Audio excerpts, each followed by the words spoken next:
Ngayon ng PNP ang isang lalaki matapos mahulihan ng hindi rehistradong baril sa Maguindanao del Norte. Ang ulat mula kay Patrolwoman Leonora Gawang. Timbog ang isang 51 na taong gulang na lalaki matapos makuhanan ng hindi dokumentadong baril sa isinagawang operasyon ng mga operatiba ng Parang MPS sa Barangay Sarmiento, Parang, Maguindanao del Norte nito lamang ika-28 ng Oktubre taong kasalukuyan. Kinilala ng mga otoridad ang suspek na si alias Alan, 51 na taong gulang at residente ng naturang lugar.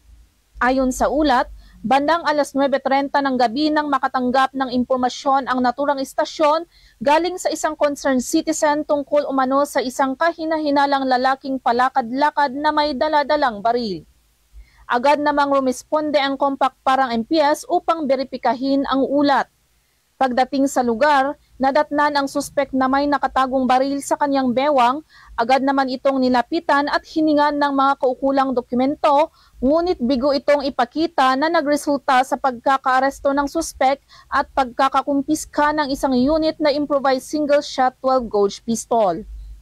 Ang nakumpiskang ebidensya at naarestong suspek ay nasa kustodiya ng Parang MPS para sa tamang disposisyon at nahaharap sa kasong paglabag sa Republic Act 10591 o Comprehensive Firearms and Ammunition Regulation Act.